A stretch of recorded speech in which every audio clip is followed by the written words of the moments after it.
And all 79 students abducted recently by unknown men have been released. They were released early today in Bamenda, Northwest region. We shall return you details in this newscast. Thanks for joining us. Bonjour, Nathan Yam. Bonjour, Innocent Nazé. Mesdames et messieurs, bonjour. Merci d'avoir choisi Equinox Télévision.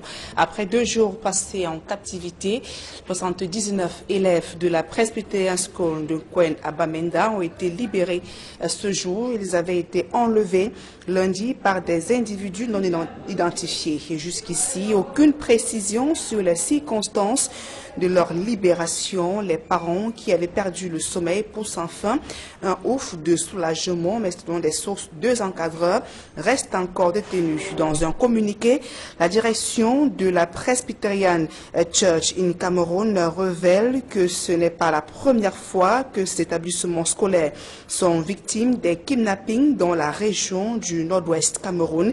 Elle cite notamment le cas de 11 élèves enlevés le 31 octobre dernier, puis libérés après une demande de rançon. Il faut déjà préciser que donc, les élèves enlevés lundi dernier, 79 de la Presbyterian School de Nkwen ont été libérés ce jour. Et toujours dans la région du nord-ouest Cameroun, plusieurs chantiers routiers ont été abandonnés et d'autres pas du tout entamés à cause de la crise anglophone. Le préfet du département du Buis rappelle les sociétés contractantes qu'ils en ont déserté ces chantiers, alors de pouvoir donc reprendre les travaux. Plus de précisions avec Xavier Foucault. À quelques semaines de la fin de l'année budgétaire, l'essentiel des travaux publics piétine dans le département du Buis, dans le nord-ouest du Cameroun. Les chantiers routiers sont abandonnés, d'autres comme celui-ci n'ont même pas été entamés, d'où ces énormes flaques d'eau qui jonchent tout le tracé de la route. Le niveau d'exécution de l'investissement public pour l'année 2018 n'est que de 45% dans l'ensemble. À cause de la crise qui s'enlise dans les régions du nord-ouest et du sud-ouest, les sociétés contractantes ont abandonné les travaux en cours d'exécution. Simon Emilmo, préfet du département du Buis, a tenu une réunion de crise qui a mis autour de la table tous les acteurs concernés. Au sortir des travaux, il a recommandé aux sociétés contractantes de se rassurer que les travaux prévus dans le budget de l'année 2018 soient finalisés à échéance. Le délégué régional des travaux publics rassure les populations quant à la reprise des travaux. Et dans ce journal, reparlons de la prestation de serment du président de la République. Une fois investi, Paul Biya s'est évertué à expliquer que les populations des régions anglophones, qu'elles se trouvent au sein de la communauté nationale, et pour répondre à leur frustration, il promet une plus grande autonomie des régions du nord-ouest et du sud-ouest Cameroun. Dans son discours, il a également appelé les sécessionnistes à déposer les armes. Retour sur les points saillants de ce discours dans ce reportage d'Éric Martial Diomo. Tant en termes de bilan qu'à l'évocation des perspectives, le président de la République a parlé de la crise anglophone. Déjà, dans le bilan du septennat fraîchement achevé, Paul Biya reconnaît avec regret que cette crise a vidé les régions du nord-ouest et du sud-ouest de leur population, même si les forces de défense et de sécurité ont maintenu l'autorité de l'État sur ces territoires convoités par des sécessionnistes. Par la suite, dans nos régions du nord-ouest et du sud-ouest, des forces négatives ont cru pouvoir profiter de la revendication d'ordre corporatiste pour essayer de mettre en œuvre un projet de sécession. Il s'en est suivi une succession de violences terroristes auxquelles le gouvernement a répondu en prenant des mesures nécessaires pour préserver l'ordre public ainsi que la sécurité des citoyens et de leurs biens. En termes de perspective, si Paul Biya s'est voulu ferme sur la force de la loi qui restera en application dans ces 2 régions, il a surtout appelé les sécessionnistes à déposer les armes. Une première relativement à ses précédentes sorties sur cette crise. Seulement toujours égal à lui-même, Paul Biya n'a pas fléchi en termes d'annonce sur la forme de l'État telle que voulue par de nombreux acteurs de la crise anglophone, notamment le fédéralisme. Le chef de l'État annonce plutôt l'accélération du processus de décentralisation. Un bon nombre de réponses à ces préoccupations et à ces aspirations sera apporté dans le cadre de l'accélération du processus de décentralisation en cours.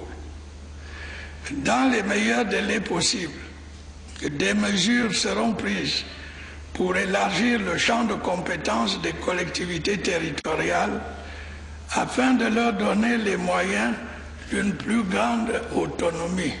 Dans son premier discours du nouveau septennat, Paul Biya, pourtant très attendu tant sur le plan international que sur le plan intérieur, n'a quasiment pas donné de garantie d'un quelconque changement de paradigme en vue de la résolution de la crise anglophone. Son refus de donner des indications sur le réel dialogue tant prôné par plusieurs institutions et personnalités à travers le monde fait craindre à certains analystes un statu quo dans cette crise. Et les différentes orientations économiques et politiques du chef de l'État, Paul Biya, sont loin de faire l'unanimité. D'aucuns expriment leur insatisfaction quant au manque d'une réelle politique pour résoudre la crise sociopolitique de façon pacifique. D'autres, par contre, pensent que les nouvelles orientations économiques ne peuvent pas permettre au Cameroun d'être émergent. Mais les militants et soutiens de Paul Biya partagent son optimisme quant à l'avenir du pays. Le reportage de Guy Sogo et Emmanuel Diop.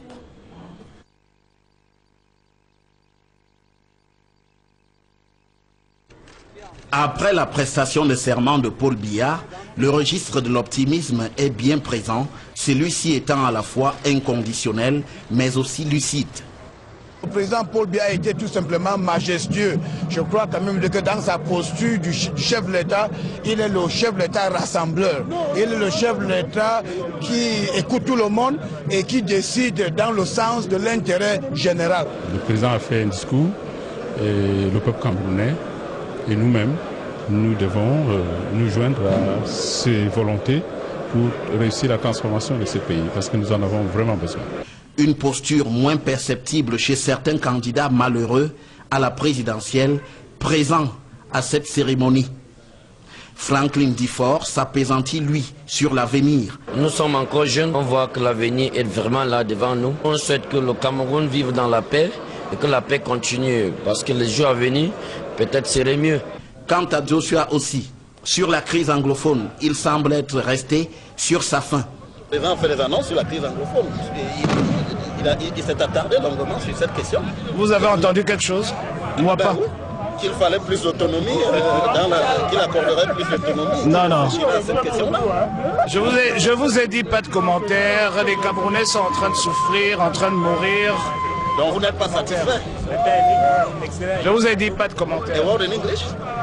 No comments. No comments. No comments.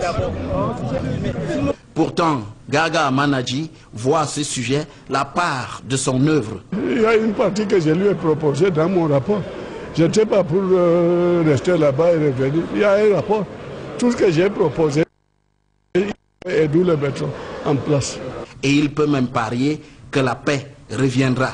Sur les 5 propositions que j'ai faites, il ne reste qu'un seul et nous le mettrons et la paix reviendra. C'est-à-dire l'autonomie Non, ça c'est confidentiel. Mais la paix reviendra, Inch'Allah. C'est du sûr. Une perspective que le ministre de l'administration territoriale n'envisage que sous le prisme des institutions républicaines. Les gens doivent reconnaître aujourd'hui qu'on ne fera rien en dehors des institutions républicaines. Depuis ce matin, il y a plusieurs sécessionnistes qui ont déposé les armes et ils sont en train d'être encadrés. Comme quoi le camp des vainqueurs de l'élection présidentielle garde le verbe haut au sujet de la crise anglophone. À présent, la deuxième partie de ce journal avec vous, Innocent Nazé. Exactly, Nadine. Good morning to you once more, televiewers. We told you that finally all over 79 students of the Presbyterian Secondary School in Queen, Bamenda Northwest region have regained their freedom from their yet-to-be-known abductors. Information from our Northwest regional correspondent, Bo Stella, reveals They were released at about midnight, breaking Wednesday, October 7, 2018. They were found around the Presbyterian Church in St. Bafut in the Mezam Division. The circumstances surrounding their release are still unknown. A press conference, according to Bostella, will be granted later today by the Chief Executive Commander of the region, Governor Adolphe Lele Lafrique. Authorities of the Presbyterian Secondary School in Queen, in a release, say it is not the first time their students are abducted by unknown gunmen and later released. They advanced the previous case, that was October 21st, when 11 students were picked up and freed afterward. We now talk politics, this time around to tell you how President Paul Biya has told Cameroonians not to worry and lost hope, for he has listened to their plights and will have them addressed as he takes over office for another 7 years. He equally called on secessionist fighters to lay down their arms and join other compatriots to build a better Cameroon and a more unified one. Smanjikan Gabriel has more. A déposé les armes et a retrouvé le droit chemin. The call from the president-elect of Cameroon to the separatist fighters was very clear and was one of the key points as Biya Paul took the oath to govern Cameroon for another 7 years, even though many had expected him to announce the holding of a dialogue to end the Anglophone upheavals. Biya Paul further sent a warning to those fighting to separate Cameroon. À ces entrepreneurs de guerre, the warmongers who are jeopardizing our national unity and preaching secession should know that they will not only face the full force of the law, but also the determination of our defense and security forces. Forces de défense et de sécurité. For him, the advancement in the decentralization process, which has been on course, will definitely provide answers to the worries raised by the people of the Northwest and Southwest regions. Un bon nombre de réponses à ces préoccupations et à ces aspirations sera apporté dans le cadre de l'accélération du processus de décentralisation en cours.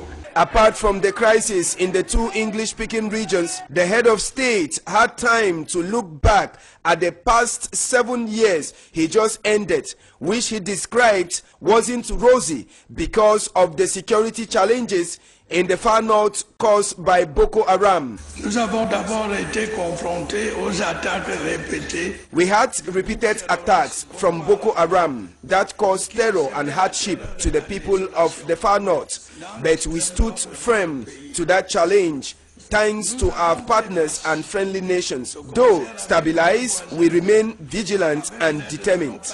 Aujourd'hui, la situation est stabilisée, mais nous restons vigilants et déterminés. In the domain of economy, the president promised to develop sectors of the economy that will reduce the importation of goods and services, and also promised to make Cameroon one of the top producers of electricity. Social amenities, which have always been the cry of several Cameroonians, the president of the republic reassures that it will be given to the least person. Améliorer l'accès aux services publics de l'eau potable et de l'électricité, à renforcer notre système de santé en ouvrant de nouveaux hôpitaux. After the era of greater achievement, here comes the era of great opportunities of Biya Paul, that all eyes watch keenly to see the changes.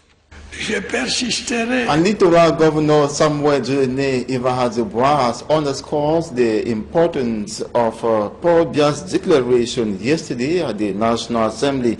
Speaking to Babla Jonathan shortly after he and his collaborators and other top officials of the region keenly watched the swearing-in ceremony, he urged all to wait and see what the head of state will do in the days ahead in view of solving the Anglophone crisis and other problems plaguing Cameroon.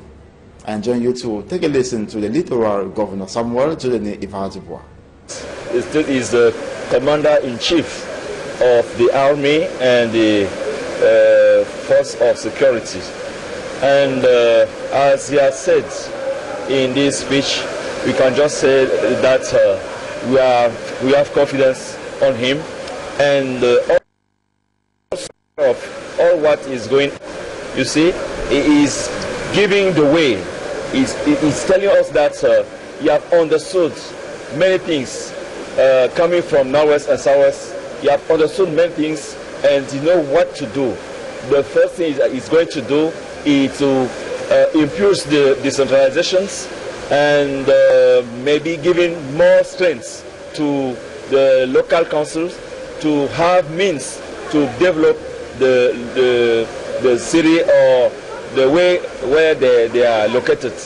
And to say also that he is not giving away for all those who want to disturb this country. He is the one who is the keeper of the constitutions and also implementing the laws.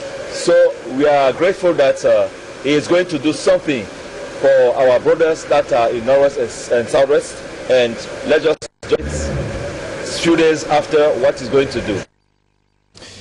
And into Professor Elvis Ngole, political scientist, President Paul Biya has not shut the door against pro-independence fighters. He began equally analyzing the importance of the swearing-in ceremony of President Paul Biya and equally his declaration shortly after the oath-taking ceremony.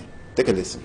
The ceremony of today was a constitutional or legal requirement. As a matter of legality and legitimacy, the President had to take the oath of office as the President-elect of the Republic of Cameroon.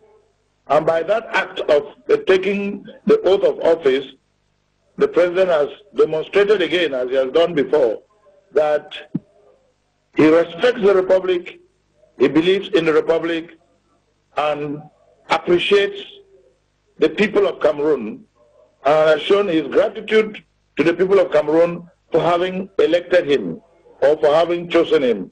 And this is what the people expect in a republic of their leader.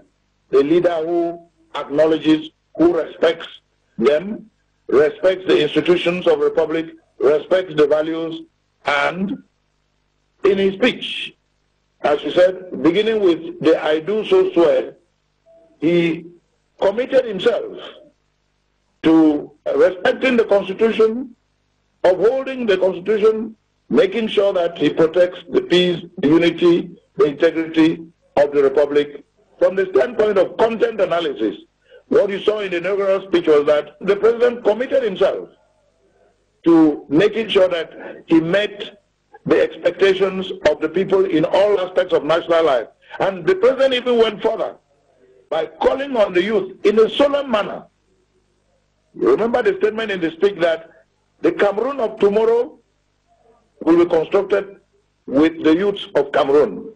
That's a powerful and solemn appeal to the youth of Cameroon. And he went further by specifically talking about the situation in the Northwest and Southwest region by clearly showing that the President showed that he was aware, he acknowledged that he was aware that the people of the Northwest and Southwest problems wanted peace, they wanted things to be correct, they wanted to be able to manage their local affairs the way that they would feel happy with, and the President was willing, he showed he was willing to make sure that he met these expectations of the people of the Northwest and Southwest.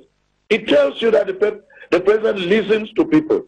The President appreciates the people. The President wants the people of the Northwest and Southwest to know that he is with them, he hears them, he has heard them, and is willing to work with them. And the President further said that those young men and women who have taken up arms against the Republic, they don't have to do that. The President made a solemn appeal to these young men who have taken up arms to put down or to lay down their arms and come back to the fold and join him as youth, so that together with him they can build this Cameroon of tomorrow, which the President believes this Cameroon of tomorrow cannot be built without the youth. It can only be built with the youth. So you can see the President showed openness to the people of the Northwest and Southwest. The President showed his willingness and his inclusiveness as far as the people of Northwest and Southwest are concerned. And the President showed his willingness to work with the youths of Cameroon in general and the youth of the Northwest and Southwest in particular. Therefore, I'm hoping the message has passed that the President has showed Republican magnanimity, Republican openness, Republican inclusiveness, Republican civility, Republican tolerance, and I hope that the people of the Northwest and Southwest will understand that the President has the people of Northwest and Southwest at heart. The President believes that the people of Northwest and Southwest are citizens of this republic who also want peace, who want unity, and who want to be able to manage local affairs. The President is willing to work with them. And the President wants the Northwest and Southwest young people who have taken up arms to know that.